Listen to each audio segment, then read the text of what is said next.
All right, we're back here at Town Hall. Mark Schwartz joining me now. Yeah, I looked up the word finish. It's a verb. It means to bring something to an end or completion. What the Cavaliers didn't do last night after doing so much of what they needed to do to finally get a game in this series. You were in the locker room last night after the game. What was the mood?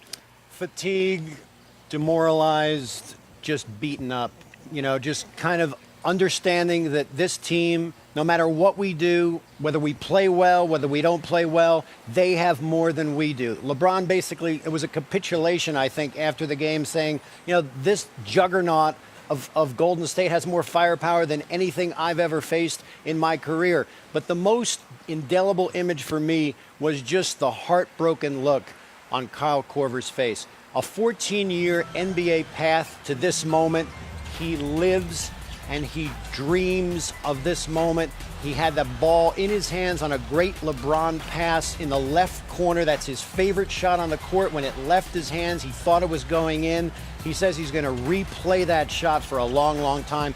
That shot, Jay, might have been the one that sealed that victory for Cleveland, and he's not going to get that back. No, he's not going to get that back at all. Mark Schwartz, we appreciate that, your perspective.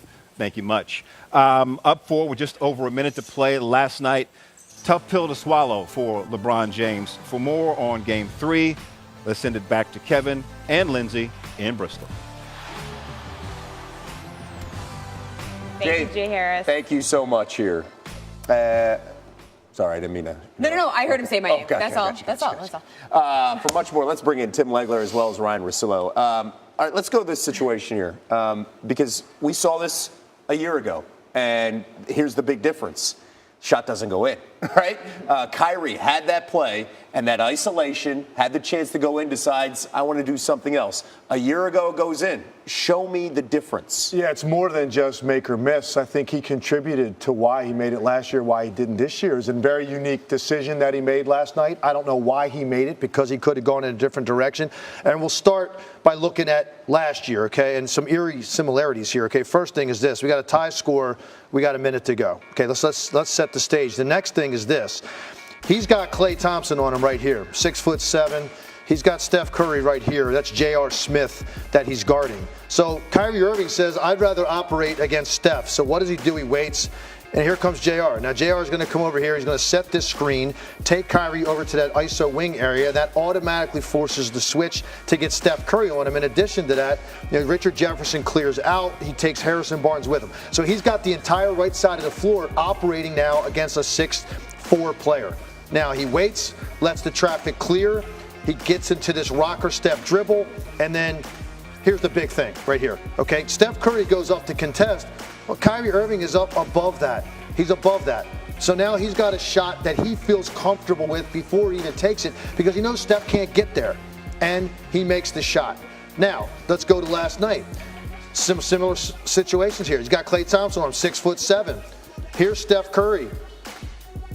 He is guarding J.R. Smith. Well, what J.R. Smith wants to do is come over here and set this pick and let Kyrie come to this area of the floor, forcing Steph onto him in the exact same situation. Now, in this case, you're down 1 with 25 seconds to go. But watch Kyrie Irving. He waves him off.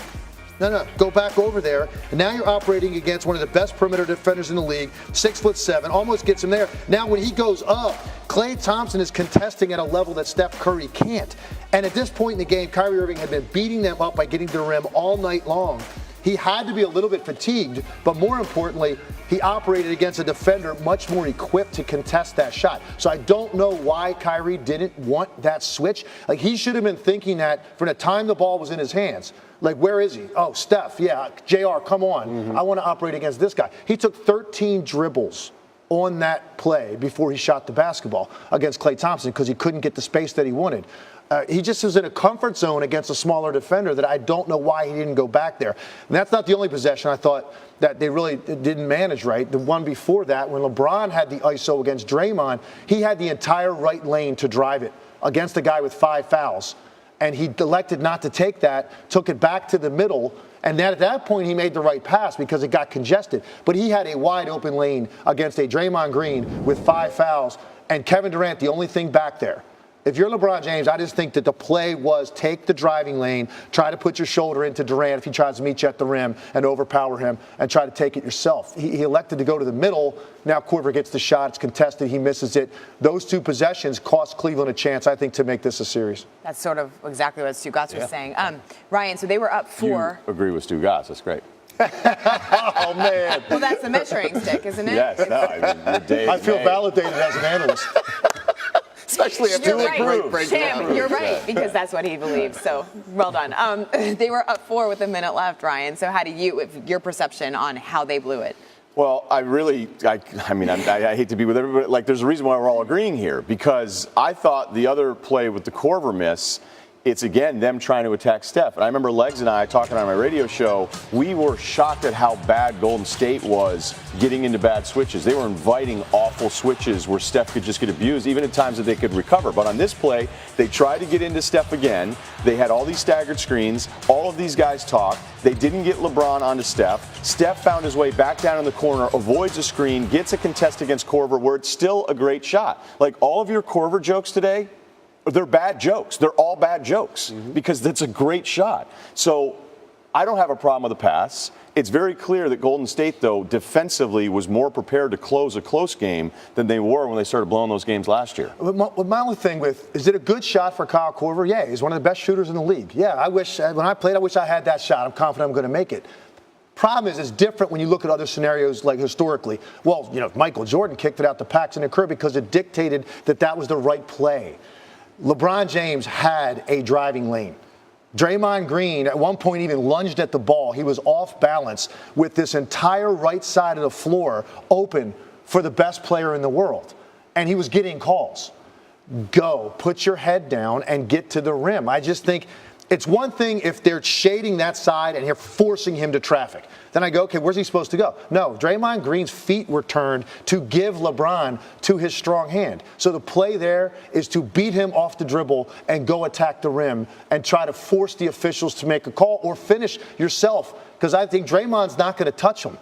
So it's going to be on Durant. And I get that, but if Korver, who's a 47% career shooter in the corners, makes that shot, everybody is praising LeBron for making the right decision, right? Yeah, but the problem I have is it wasn't the right play by LeBron James in the first place. The play was to take the drive because the drive was there. I'm not sitting here saying, force that drive. You're LeBron, you have to take the shot. It's silly. I know better than that. I know what good basketball is. The lane was open, so he should have taken that upon himself to take that drive. Once he went to the middle, it's definitely the right play because there's 3 defenders in the lane if you go that direction. So, yeah, if he makes it, we're all saying, hey, what a great decision. But the play should have been LeBron James at the rim because he had room to make the play, and I think he should have taken it upon himself to do that. From your experience as a former player, why does he make that call then not to do that? That's a good question. The one thing that I always think about with LeBron, and I will probably forever, is I think there's always just that little bit in his mind about what if I don't get the call, or he's got to go make 2 tough free throws potentially, which has not really always been his strong suit. No, especially this year. You're right. I mean, it's been an entire issue. And that weighs on him a little bit, I think.